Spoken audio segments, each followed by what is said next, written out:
Hey everybody, welcome to this evening's session or daytime. Don't know where you're watching this from. And today we are bringing to you the absolutely phenomenal Essetino media.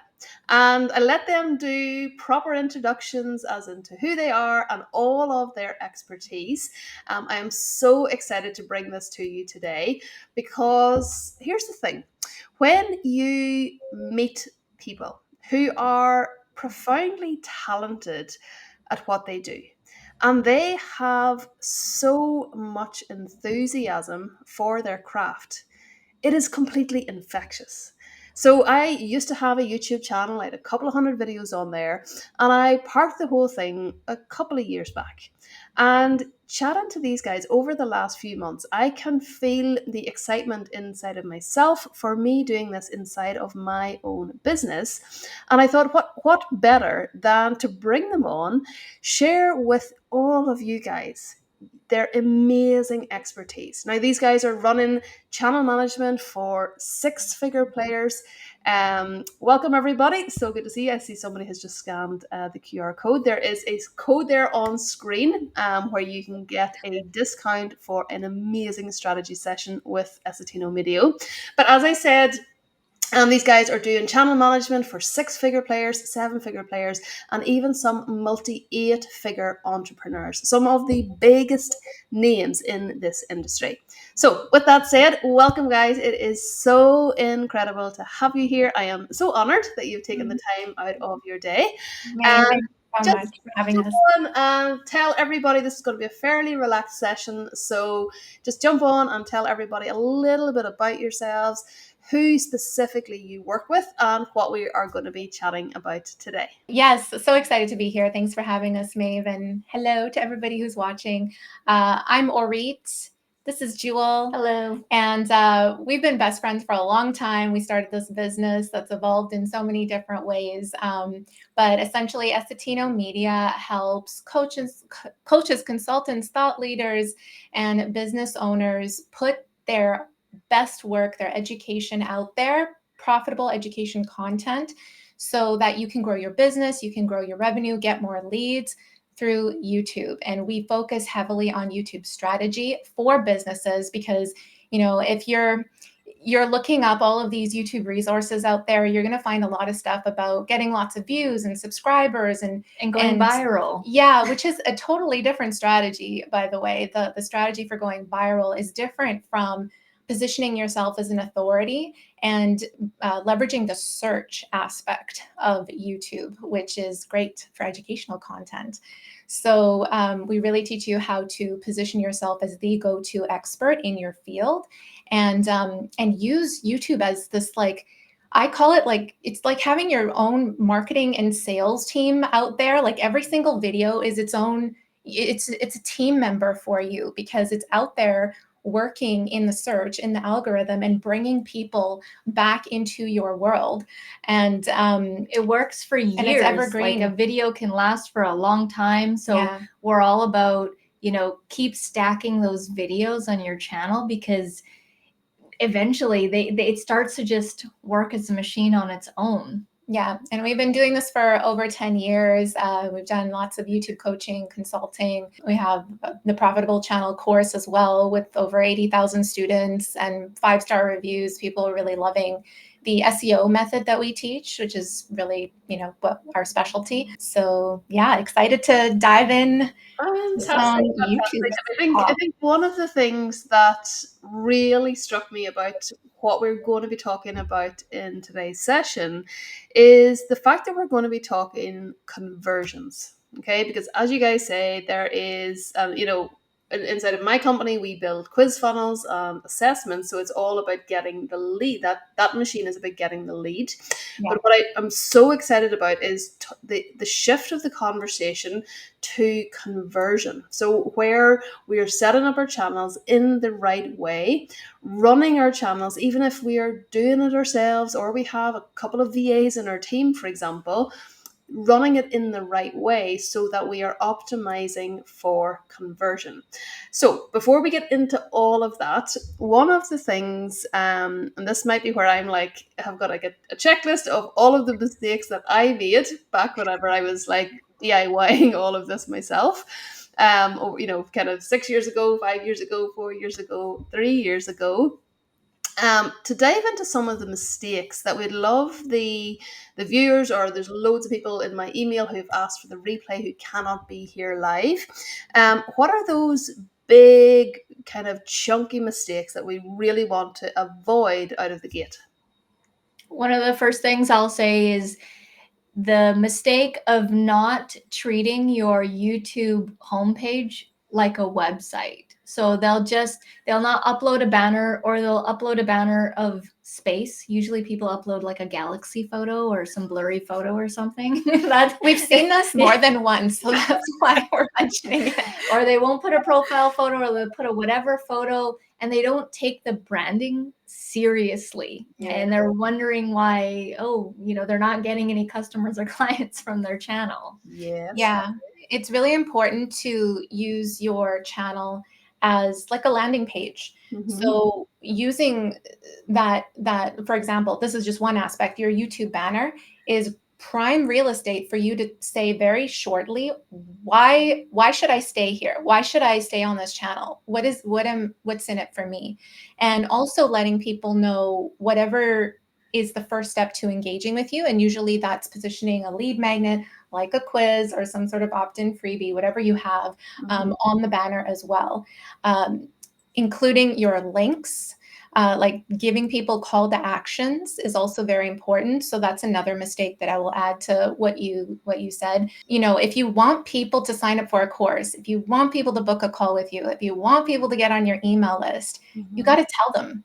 You got to tell them what to do in the video in a natural way. You don't have to be all salesy and do a whole pitch or something, but always lead with value first in the video, and towards the end of the video, you could play around and test different things, but towards the end of the video, that's what we do, is give the call to action, and we direct people to go to the description to click on the link. And so that way, your link is in the description, you're saying it in the video. You hopefully, whatever your main call to action is to grow your email list, is also in the about section of your channel.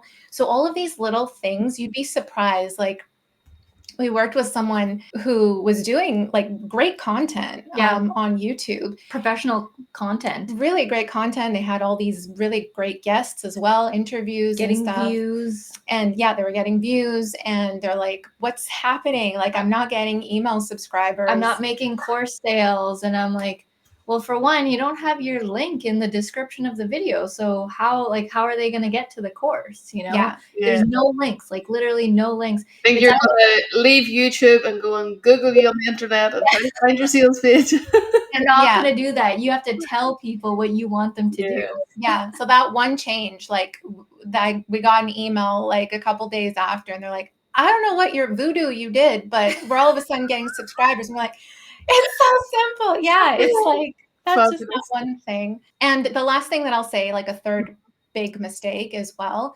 is focusing too much on the number of views that you have on a video. And this is kind of a little controversial, because people are like, well, I thought I was supposed to get 1 million isn't that views. The point? Like, I want views on my video. Mm-hmm. Yes. And if you're doing YouTube for business specifically, it's not necessarily about the number of views. Mm-hmm. It's about who's watching. It's the quality of the viewer. Are you getting the right person to watch your video so that they take the action that you want them to take? Mm-hmm. And this just comes down to content strategy. Because a video with over 10,000 views and it's not your people, it doesn't mean anything. Like, I'd rather take a video with less than 50 views. And we, if you're doing your content strategy right, you can make a $10,000 sale on a video with less than 100 views. And that's happened. It happens often. And I like to use the analogy of going to the mall. So, when you're at the mall and there's just like a bunch of stores, right? All these different kinds of stores. The store that we want to be is the jewelry store, because there's not really many people going into the jewelry store, but when people do go into the jewelry store and they want to buy a bracelet or a ring or whatever, they're going to spend, a couple $1,000s or more buying that one item versus, a whole bunch of people at, I don't know, whatever, the dollar store or whatever. Yeah, some reason yeah. So we want to be the jewelry store at the mall. And that's okay, brilliant. So to summarize then, so the big mistakes to avoid are to make sure that you're treating or we want to make sure that we're treating our channel as the same as our homepage of our website. So we have the content, we have a way to get leads, a way to get sales. We don't have, as you say, the galaxy banner with like everybody else's. And then the second thing is obviously to have your clickable links in the descriptions of every single video, bar none. And then just recap, what was the third one? The third one was focusing too much on the emphasis of views, but essentially what it is, the mistake is not paying attention to your content strategy. Yes. So thinking about vanity metrics instead of sales. Okay, brilliant. I love that. This whole session is going to get very selfish because a lot of this is going to be like, okay, we're ready for it. I'm just about to press go on doing mine again. Timing of starting. So I think this is one of these things, and I've actually been finding this myself, okay? Because in the last, as I said, like I've been running my business for 6 years now. In the last 6 months, I have been, I wouldn't say changing what I'm doing, but it is who I am serving with what I do. What I've always done is shifting, okay? And I find myself getting into this narrative of once I've done this, then that. And when I nail down X, then I will. Okay. So I want to kind of chat all about timing. I want to chat about when is the best time to do anything is yesterday, the next best time is today. But for those who are kind of a little bit like me, is like whenever you commit to doing this, it's a big decision because you don't want to be the person who starts it and does 4 episodes and then turns into a tumbleweed, okay? And drops off. What are the considerations for getting that timing right?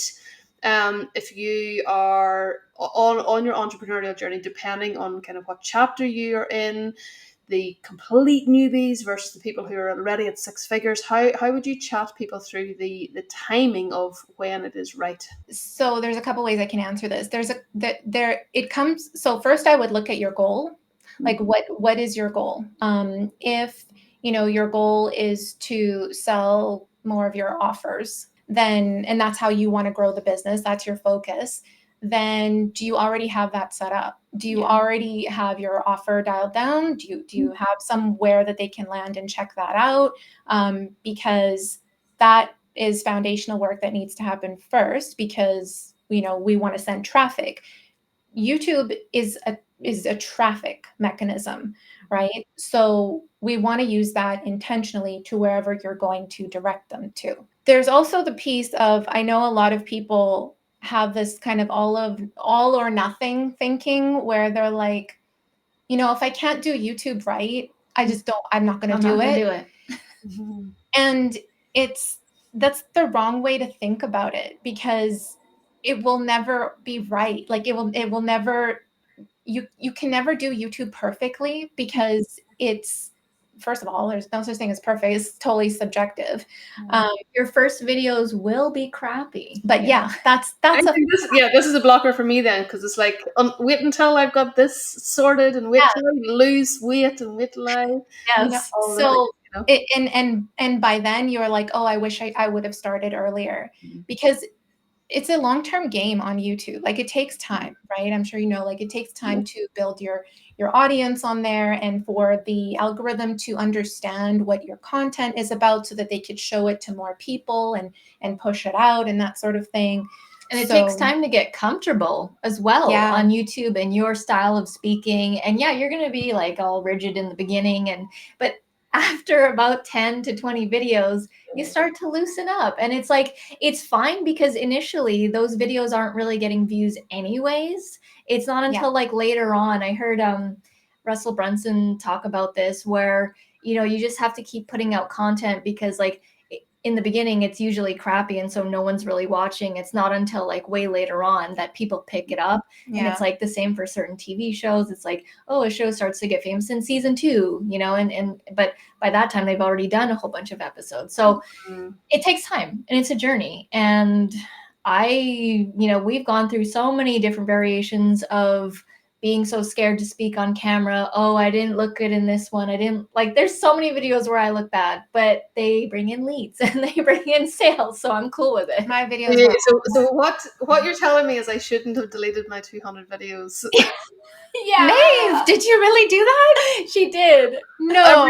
Literally, like, there was a couple of hundred videos deleted, gone. I was like 9 months pregnant. I was like, you know, oh dear. I was like, I look back and I was like, why were you on camera? Like, no. Okay. So I literally sat on and deleted every single one of them, and now I'm like, dang, shouldn't have done that. But anyway, it's done. It's done now. Okay, so timing is almost just a get over yourself, do it. It's gonna suck. Understand that it's gonna suck. Yeah. And you can look back and laugh at yourself someday. Yeah. I think that's the main piece to it. You know, we started like doing tutorials and stuff on YouTube even before, like, I don't even think we had our website link in any of the videos. No, we like didn't have a website up even. Like, we were just like, oh, this is fun. Let's do this. And you know, but you know, if you are already in a place where in your business you have clear goals, you're like, I want to send traffic to this, then of course, like, you know, you have to see the opportunity of YouTube to get over all that, oh, what do I look like? Because it is so common for people and our clients. They're like, oh, I look older, I'm not this, or I got a wrinkle over here, and I don't really want to change my shirt all the time, but do I have to? And it's like, no, you don't have to do anything. You don't have to do 50 outfit changes. There was a point in our YouTube channel days where I did not, like, getting ready was a whole thing for me to get on video initially. So I just wore the same jean jacket. The shirts were obviously different, but I would film batches of videos in the same jean jacket. And I didn't get one comment about anybody saying you're wearing the same jean jacket. Like, nobody said anything. I think a family member said something one time, but I was like, of course it'll be a family member. And eventually that jean jacket turned on, like it turned into kind of like, oh, I put this on, I'm filming videos. It kind of turned into that like psychological type thing where like I put it on, I'm like, okay, I'm ready to film videos. It was kind of like a little superhero jacket for filming. Brilliant. I love it. Right. So let's shift the conversation then to, so you guys are getting like really incredible results, and I'm hearing your clients telling me about the results that they're getting, really incredible results from their YouTube channels, which obviously means that you guys have a methodology, secret sauce, whatever it may be. And what I'd love to chat through are, what are the main components that you gotta have in place with both your channel and with your videos, so that we're optimizing for conversion as opposed to just viewers and going viral type thing. I'll share our strategy framework with you. So because all of that other stuff, thumbnails, filming, all that, like, it doesn't matter if the content, if your video, what you're saying in the video isn't optimized for your goal and who you want to attract. So there's 3 components to a solid YouTube strategy that's going to help you grow your business on YouTube. The first one is, does it align with your goal? So this is like the first question, as we mentioned earlier, is the first question we ask, like, what do you want YouTube to do for you? What do you want to use this as a tool for? You know, and a lot of people that we work with, they often want to use it as a tool to grow their email list, so that they then have someone to promote to, right? They have a group of people who are their people to promote to, or they want to sell a course, or they want to sell, or they want a service. I'll just do a quick example of that, where if you don't have the strategy. So we had a client who, professional setup, you know, videos getting thousands of views, and their goal was to sell a course, a specific course in a certain niche. But their videos that they were putting out were super trendy, viral news type stuff, Yes, okay. where it was like really headliney, clickbait type stuff that were happening in politics and news. And then they're wondering why they're not making any course sales for this specific how to do something course. Yes. So it's like a lack of funnel congruence. You know, what I would call funnel congruence in the funnel world is basically they had videos about gardening and a course about synchronized swimming and wondering why. Yes. You know? Yeah, but that, like, again, the videos are, it's like, oh, what's going on? I'm getting subscribers, I'm getting views, my link is there, but it's the wrong thing. It's like, first of all, you're not even mentioning that there is a course in the video. It's like completely on the wrong topic. It's not leading people. Like, what we like to do is heavily do search engine optimization, where what are the questions that your customers are asking you over and over and over again? And they are asking you the same things over and over again. Those are the videos that you should create first. And like, when you title them, have them be like, how to do this, right? And when you do your video, you answer that question directly. And so you've given them relief because they've searched something. They find your video, you answer their question, and then you've created this trust. And then you do a quick call to action at the end saying, head down to the description. I got a course if you want to do the whole thing here. And then it's like, that is the flow that needs to happen. Versus doing like the clickbait, like, let me just get you in on this crazy news. And then it's like, oh, but you're supposed to buy my course now. Random thing. Okay, brilliant. I love that. Can I go a little bit deeper on that then? So say, for example, I can understand if somebody has a click and buy price point of a course that is just click the link, read the sales page. If you love it, you buy. That's fine. I get all of that.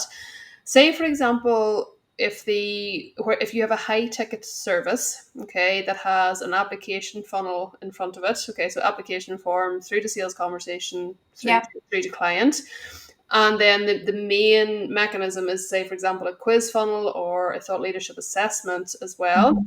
When the goal is signing high ticket, kind of done for you clients, service based clients, should you then be driving people to the application, to your quiz? What are your thoughts around that? So I would always lead with the quiz if you do have a super high ticket, because that way, because people aren't necessarily always ready to buy when they land on that landing page. YouTube videos are like, they will warm people up into a warm or hot lead, like really, really well. Like they'll feel like they already know you and they trust you. But sometimes it's just not the right time, right? Or, you know, whatever they need to to speak to you. Yeah, they prefer to speak to you. Exactly. So I always recommend to send them to a quiz or to send them to your email list, because that way you can constantly, be in touch with them and connect with them. Yeah, if it's over $1,000, I would say go down that route. If it's less than $1,000, then you can go like, I'm not like, it's not impossible. Like, we've had a client, like I said, who's made a $10,000 sale from a video with less than 100 views. Like, it's not impossible. But it's just like, one thing you could do as well. And again, we would need to understand, like, what is this product? How much is it? And all this kind of stuff. But you can include more than one link in your description. It's just that we want you to lead with a main call to action. And that main call to action that I would lead with is your email list. So it is like what I'm hearing you say is the video is there almost to warm them up, the know, like, and trust. Oh my goodness, this person really knows what they're talking about. And then onto your quiz funnel or whatever your lead magnet may be, to then become qualified, nurtured long term, then into the sale. So I love that. So one of these components then is know your goal. Let's talk through the rest. What else? So does that piece of content, the topic that you're talking about, align with the goal? That's a great example of, like, the trending stuff did not align with, him wanting to sell that course.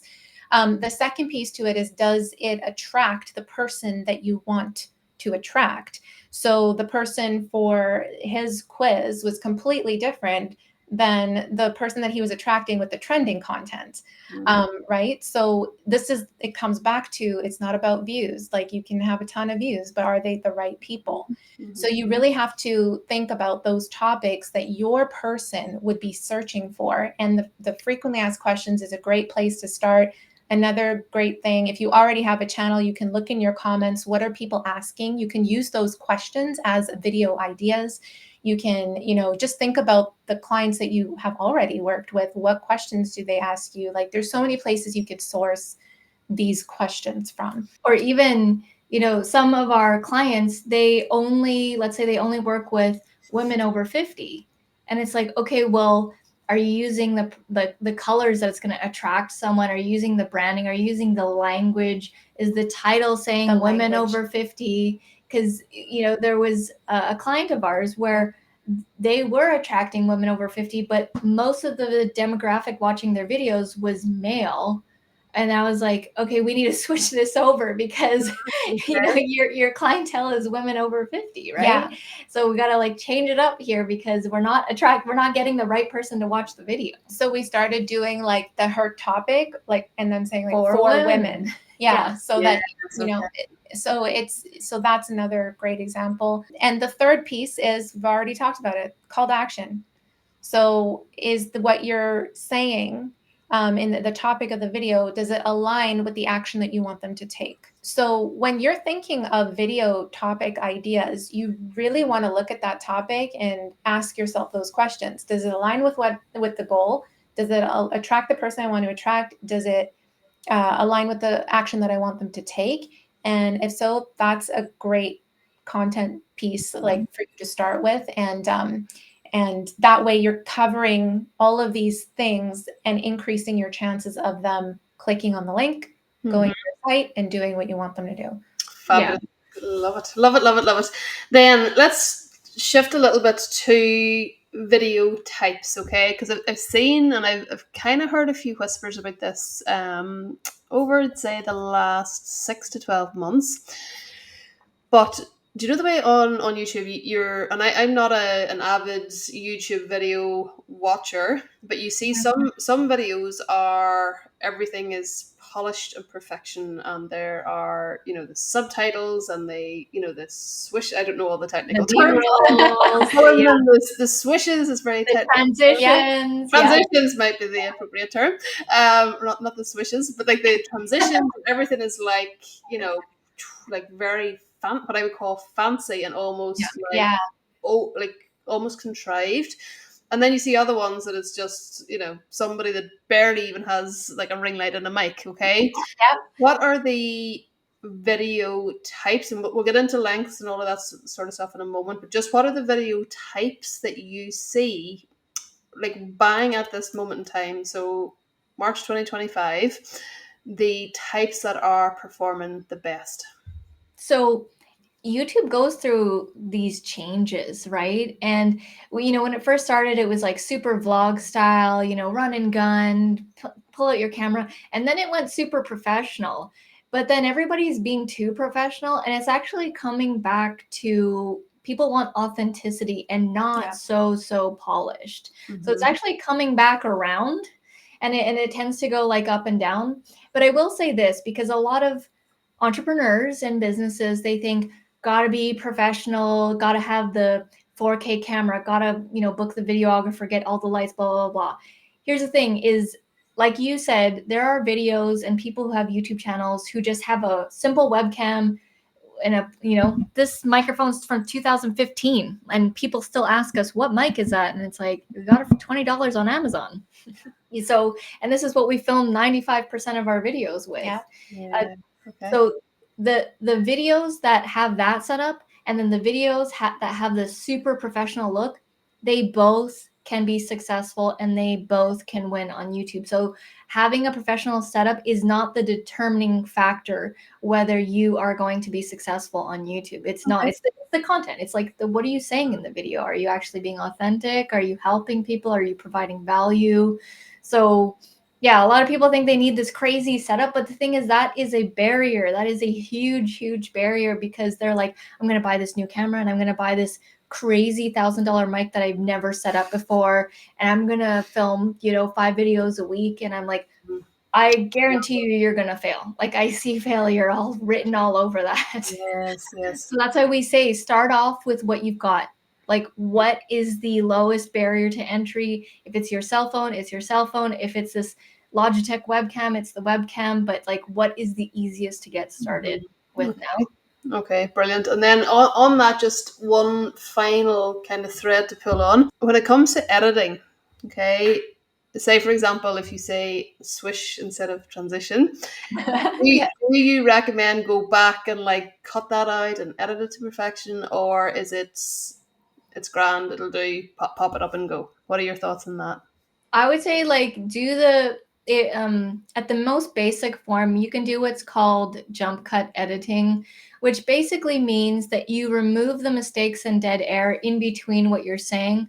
I like this and I teach this because it allows the person who, like the client who's filming their videos, they don't have to memorize their entire script all in one go. It allows them to make mistakes, take a breather, look down, because oftentimes when you are going fully script, it's most people, not everyone, but most people are super rigid and they're like, God, the deer in the headlights, and they're just reading every single word. I'm not reading my script right now. But yeah. Exactly. And we're like, no, just like loosen up, So when you do the jump cut editing, not only is it easier for the client to film, it's going to be more entertaining because it's got those like jump cuts. Like you've seen them, you've guaranteed you've watched videos where they have these cuts. It makes it more entertaining for the viewer. It truncates the video down so that it's more succinct. And it's an easy way to edit. You don't need to do any bells and whistles or anything like that. I would say build upon your skills. So start off, like if it's too much for you, don't even edit it at all. Like just put it up, right? And then do a little bit of the jump cut. And then once you get down to that, then add a little bit of text, and then maybe add a B-roll here and there. It's like build upon your skills, because a lot of people try to just like do it all at once. And that's the thing, like they tried to, like, because they can't do all of it at once, they don't do it at all. And then you're missing out on a huge opportunity to be seen and to, and to grow your business. And, if you're like with the jump cut editing, you don't, this is a great way to not have to like refilm the video over and over again, because you're just able to be present and think about what you're saying. And speak to the camera. And if you make a mistake, say the wrong word, it's totally fine. You just pause, you gather your thoughts again, and then start back up from the beginning of that sentence. And then beginning of the sentence, not the beginning of the video. Because beginning of the sentence. Have some people that are like, I made one mistake, let me refilm and delete that. And it's like, no, keep going. I think that's a beautiful solution, because like since I had children, I have become the most amazing one-hit wonder. I have like one take. I'm not even re-listening to that thing. It is perfect. It's like I've got 4.5 minutes of silence. Do it. Go. Whatever helps you get it out. Yeah. Although what you've just brought up there, I know I said that was the final thread, but this could go on for hours. But it won't, because I'm pretty sure this account I have is capped at so many minutes. So if we all vanish, guys, that's what happened. Question on scripting. So it would never have entered my head to script a video. So what are they? Because my understanding, I would just jump on and talk. Okay, so what are the pros, the cons? What's the reason for scripting versus not scripting? Chat me through all of that. I literally am about to release a video on Monday about to script or not to script. That is the question. Yeah, that's basically, and it's everybody, don't answer the question. Just go watch your YouTube video on Monday. Perfect. It's a 2-minute 30-second video, but it gets straight to the point. I like getting straight to the point, not wasting people's time. But basically, the gist of it is, you have to go with whatever's going to make you look more authentic and natural. And so for me, I do not script anything. Once I start scripting, I get so in my head. I'm like sweating. I'm trying to memorize. It just literally does not work for me. But we do have clients that love scripts and they need to do a script, and they make it seem like they're not scripting. So when they read, it seems like they're just talking. And so my suggestion is try both out and see what works for you, because it's not a one size fits all type of thing. And it's not people who script are more successful and people who don't script are not successful. It's like both work. Wherever people can feel your authentic energy, that's the one to do, because that's the, and people don't think like that. They don't prioritize that, but that's everything, because there's so many other videos out there on your topic, right? And that's fine. Like, you can be in a super competitive space and still get great quality clients from YouTube. But because we're all different and we all have different personalities, we explain things differently. That's why it's so important to just be yourself and let your personality shine. I was just going to say, we had a client who was scripting and we pulled her off scripts. We're like, don't do it. Because we're like, you're way too robotic. This is not you. Yeah. Like, we're not getting the authenticity. Yeah. And then we took away the scripts, and then all of a sudden the videos are doing better. Yeah. Wow. Okay, I love that. Right. So fabulous. That's all kind of what I'm calling the more technical stuff. Let's talk now about actual video content. So something you said earlier was it's about what you're saying. Is the what is actually coming out of your mouth of value? Is it good, etc.? Are there any trends or do's or don'ts, or what's working better and what's not working so well anymore as it relates to video content? So thought leadership content versus how-to content. What trends are you seeing, or what should we all be focusing on, as we build and grow our YouTube channels? For me, I love how-to tutorial content. It's what our channel was built on, and the majority of our YouTube videos are how-to tutorials. I love that because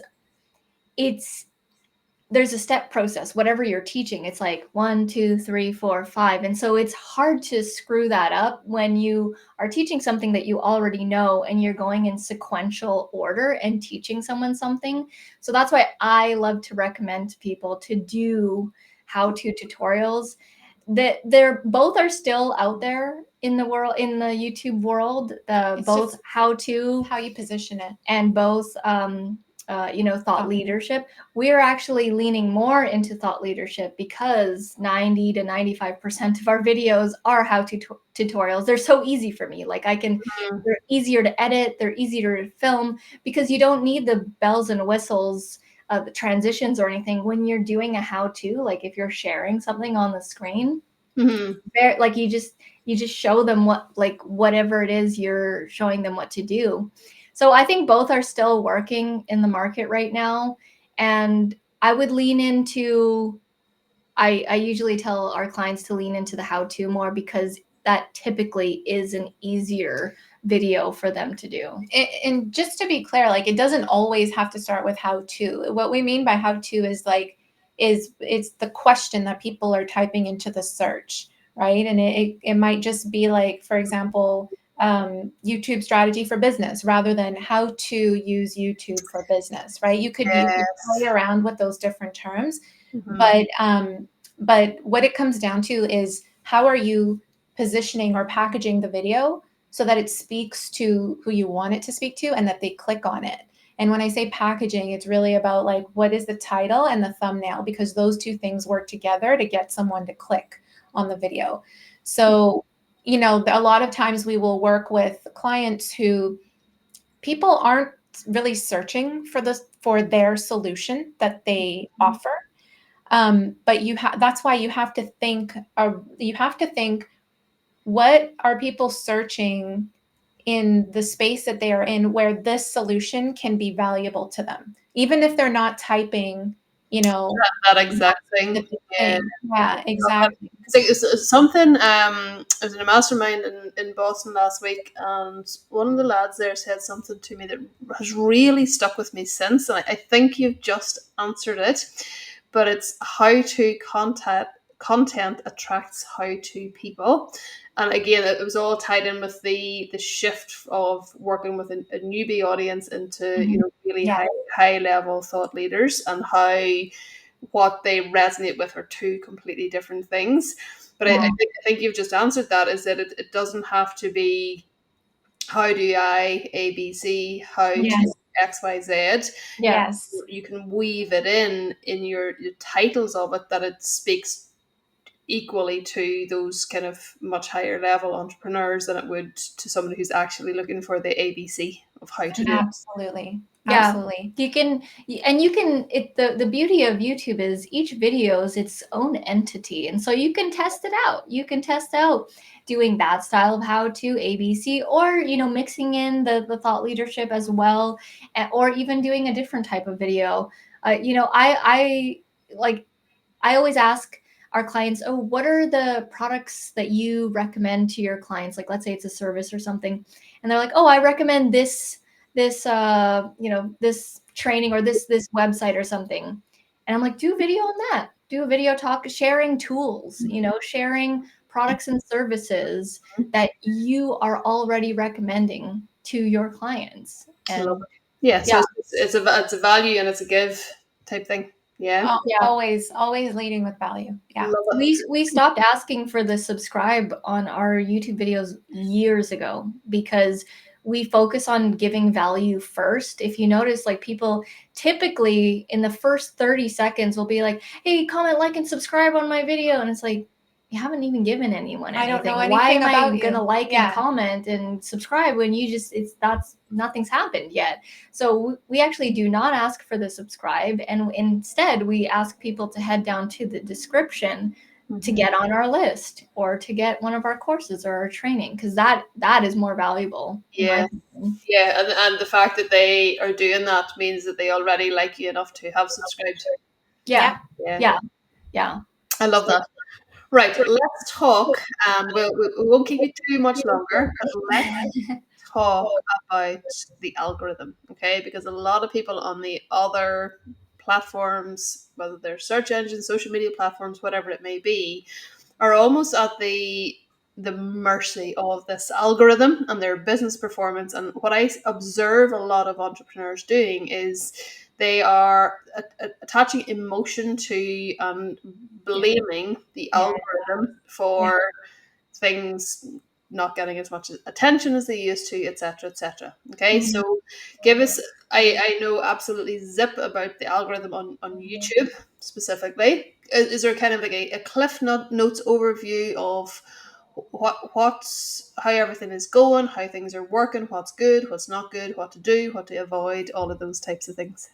Yeah, so the thing with YouTube is there are different algorithms within YouTube. So there's the algorithm to get on the browse page. There is an algorithm that gets you to go viral, right? And then there's the algorithm of SEO YouTube search, which is what we focus on. Now, I will say that the SEO method is the slowest method, and it's the method that doesn't get you initial views right away because you are relying on the search, like people typing in stuff. It's not going to be the videos that pop up on the homepage and then you go off browse and suggested, right? So that's why people are like, oh, I don't really like SEO because it's like slow, and that kind of thing. But again, it's slow. It's like slow and steady wins the race, because a video initially for us, we'll release a video on our channel that has 62,000 subscribers, right? And it'll initially get less than 100 views. I don't get emotional over that because I know by the end of the year, that video will get 5,000 views and it will likely make a bunch of affiliate sales, people on our list, course sales, clients. Ad revenue. Yeah, ad revenue. I don't get emotional. I don't attach my emotion to it, because a lot of people, they delete their video if it doesn't get a certain amount of views. And it's like, that's the wrong way to play YouTube, and you will not last in the game of YouTube if you are just constantly thinking like that. It's like putting in reps at the gym, the muscle doesn't start right away. It's like, how many reps do you need to do to get that muscle? Like a lot, right? You need to do a lot of reps to get the definition. Yeah, I know that. I'm doing a lot of strength training at the minute, and I'm like, at what point am I going to be told? Yeah, when am I all of a sudden going to be ripped, right? Yeah, it's after years of, putting in the work. And it's like that with the YouTube videos of putting in and day out. You just want to be consistent with your output and emotionally detached. Get yourself out of that. Don't attach your happiness to if the video got 1,000 views or blah, blah, blah, and things like that. The video shelf life has years on it. Mm-hmm. We have videos that are 5 years old that are exploding right now. Oh, yeah. Compare that to an Instagram story that's like gone tomorrow. That's like years. Yeah, that's why I don't really like stories, because it's like that, it's gone. I think people, I just want to add to that. I think people, they'll put all of this time and effort into creating a video. They release it. They don't get many views and they get discouraged. And they're like, the algorithm doesn't like me. But it's important to understand that there are so many different algorithms, and the way that you release that video, like what you're saying in the video, the title, the thumbnail, depending on what that is, certain like one algorithm might pick it up and another won't. So like if you're doing SEO on your video, you're optimizing your title, your descriptions, all of this stuff, you are optimizing it for the search algorithm. But you might not see views on it right away because it's not getting pushed out in the suggested and browse, which is a faster way to get views. But those people aren't necessarily your audience, because when a video shows up, like after you've watched a video, a bunch of videos will pop up, right? Or even on the side. That's more catering to someone who's like, oh, what's this? What's this? What's this? Yeah, more like interruption marketing. Yeah, they're not actually typing in the question, which is what we want, because they are specifically telling you, I want a solution to this. And that's why we go after that as well. It's like, those are the people we want that are asking for us to answer their challenges. And if you play the game of trying to go viral and trying to go on that train, you will emotionally combust, because trying to get on the next trend, it is exhausting. We have seen so many people just hate YouTube because they are just so tired of just trying to get to the next trend and just pushing, or versus, doing the SEO method, which is much more mentally sustainable. Like social media is already, stressful. We need this to be mentally sustainable, that you're going to last in the game. Everything I'm hearing tonight, I think, is like slow and steady wins the race. Yeah. That's basically. I mean, you eventually your channel gets to a point where it just runs on its own, and it's just getting views. So I'll give you an example.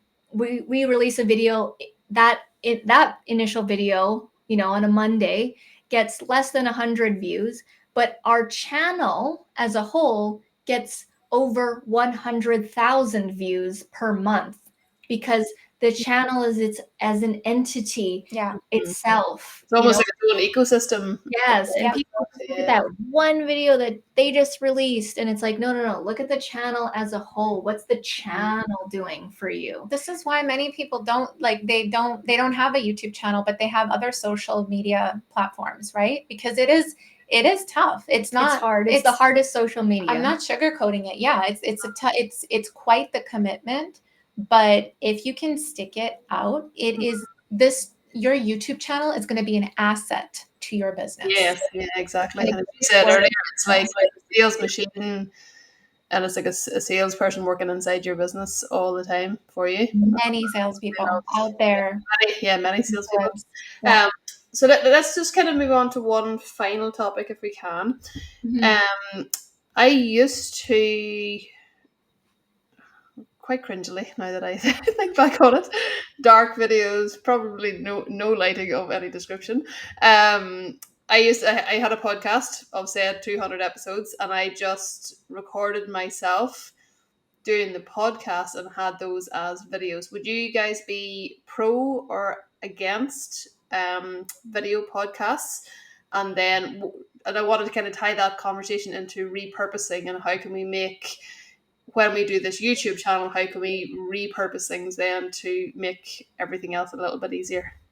I'm pro video podcast, because it's hitting two things at once with one go. basically. So you record your podcast, you can strip the audio, but then you can also have the video at the same time, which a bunch of our clients do.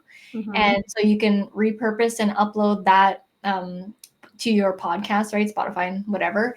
And then at the same time, you can have a YouTube video, because those are two different audiences. People who, yes, there are people who do both, but usually it's like one or the other that people do. So I'm very much pro video podcast, and they are emerging. Like, a lot of people have to have that video component now. It's not just audio podcast. People also want to see you talking. Just to add to that too, when you release a podcast on YouTube and you mark it as a podcast episode, it also gets distributed through YouTube Music, and a lot of people listen to podcast episodes on YouTube Music. So it's another avenue, another algorithm that the podcast YouTube algorithm is different. Yes. So that's giving you more visibility. But one thing that I will say is, I wouldn't especially if you're just starting out, I wouldn't necessarily just do podcast episodes, especially if they're like longer form conversations, because you need to leverage the search engine to get new viewers. Yes. So I would do a mix of the shorter form, like bite size, answering questions directly, one video per question. And then, once they get that value from you, they can take a look at your other stuff, and they'll be more likely to engage with your longer form conversations, which are more, it's not necessarily that they're looking for that, but once they've clicked on it, they're going to get a lot of value out of that podcast. One mistake that we see people do with their video podcasts in particular is they'll title the video the episode. So they'll be like, episode 50 with Maeve Ferguson. Yes. And that's it. And I'm like, episode 194 of the yes. How are people going to land on this? Like, how, like, where, unless you Don't have do that. your list that you're sending it to, like, organic's not going to be happening for that. Yeah. So that's what we see it all the time. That would explain a couple of things. I love it. I love it. I love this entrepreneurial journey. It's like, no matter what stage or level you get to, there's just so many things to learn. Yeah. and you look back at some of the things you used to do. I love that. One final note, just something you guys just brought up there, and I don't want to close without covering it. Length of video. This is, we laugh because the most common question we get. This is how do I look, and the length of videos is like the top three questions that we get. So we've had videos that were 90 seconds long, be successful, and then we've had videos that are 20 minutes long, be successful. What we say to our clients and people starting YouTube is, you want the length of the video to be how long it takes to get your point across without doing any fluff or BS. So people can tell when you're just adding in filler words and you're going in a circle. Do not go in a circle when you're speaking on YouTube. If you are telling them that you're going to show them or reveal something, get right into it and don't waste people's time. They absolutely hate that. So if it's 5 minutes and it takes you that long to explain your how-to or your concept, it's 5 minutes. If it's 15 minutes, then it's 15 minutes. So there is no like exact time. I mean, you can definitely train your audience. So if you like always only do 5-minute videos and you've built up your subscribers and then you do a 10, you might get less. So it's all on what you train. For us, we do any which length. We'll have an hour-long video. We'll have a 2-minute tutorial, and they all do well, every single time range. And I will say that YouTube is moving towards a longer time frame, especially with the podcasts. A lot of people are doing like 2-3 hour podcasts. And me personally, when I watch podcasts and I see someone doing a 2-3 hour, I get super excited because I love listening to that kind of stuff. The most important metric on YouTube is watch time. So that's why more people are doing longer videos, because if you are being really engaging in those 3 hours, that is a golden piece of content for your channel. Yeah. I love it.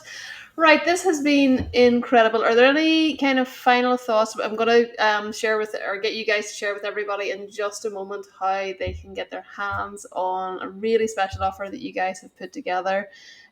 for us, which is incredibly generous about YouTube strategy. But before we jump into that, are there any other aspects that we haven't talked about that you were planning to talk about this evening? Any kind of a summary that you'd like to kind of share with our viewers? Go. I was just gonna Go say second.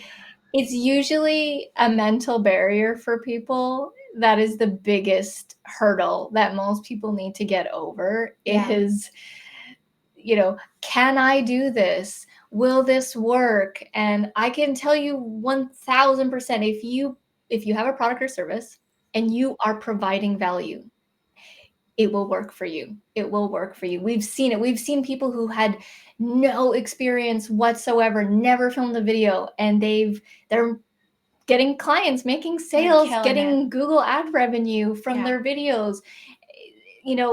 At the end of the day, like, Maeve you mentioned, you do just need to get over yourself, because we often hear this. People always say, oh, YouTube, I've been thinking about getting on YouTube for years. Yeah, and I'm like, okay, if you've been thinking about it for years, I think you should do something about it.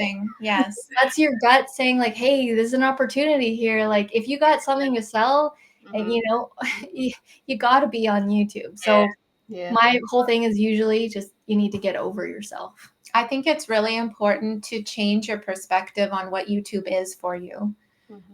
Because it's not just another social platform. Like, it's really your own stage, your own TV show. It's your own, it's your own space for you to share your gifts, your knowledge with the world. And you get to decide what that looks like with every single video. If it's like, we're talking about how it's a long-term game and all this stuff. And if that's what you're thinking about and you're getting discouraged about the views, you're thinking about it wrong, because it's an investment. And like with any investment, it takes time. And you just continuously creating this portfolio for yourself with every single video is huge, because, if you think about later down, like maybe you want to do speaking gigs, or maybe you have clients, or you have certain systems in place where you can then use those videos to answer questions and take that away from your plate. Like, there's so many different purposes. It's like a golden, it's a golden goose. It's so good. David says so much helpful information. And the best tip for him is tagging podcast episodes on YouTube for reach. That's really awesome. Yes, tag it, create a podcast playlist, and then put those episodes in there, and that will give you a whole other access to another algorithm for more visibility. I feel like we're going to have to do another follow-up session because, like, even now I'm like, oh, I meant to ask about playlists. You asked really great questions too, Maeve. I love it. We're out of time. So before, just in case this thing does kick me out at 60 minutes, I have no idea if I've got a 60-minute limit. I'm guessing I might, because I've got some $20 a month plan. So probably going to kick me out in 1 minute and 10 seconds. The YouTube strategy QR code that you can see on screen. Tell everybody about it and how they can get their hands on that and what it's all about. Yes. So if you want a place to start, we can have a YouTube strategy session together. We can run through the different pieces of our framework and really think about what's going to work best for you, so that you know what kinds of videos to create that is going to get you the clients and help you grow your email list. And if you already have a YouTube channel, then we will use that and audit that as well, and just use existing data to just help inform what you're going to do next. We do a deep dive on the front end and the back end of the channel. Yeah, and we're offering $100 off for Maeve's audience, whoever's watching, our viewers here. So definitely take advantage of that. And Yes. Take advantage of that. And I know I had so many, I screenshotted it to you guys yesterday from my email list. I was like, if you can't make it live, reply with the word YouTube. And my inbox got abs. I'm an inbox zero kind of girl. I'm like, completely YouTube. Wouldn't have expected it otherwise. Lots of people will be getting the replay as soon as this processes and does all of its things. And I'll make sure that we include the link for you guys there as well. So thank you so much, Auret and Jill, for taking the time out of your precious day, because I know everybody's most precious resource is time. So really appreciate it, and I hope and trust everybody has found incredible value in this session. I know that I have, and I know that I am just feeling so inspired, so energized, and I'm going to get over myself and just go and do it. Perfect. Love Thanks, it. Maeve. Thanks so much, Thank Maeve. you, everyone. Thank you. Bye. Bye.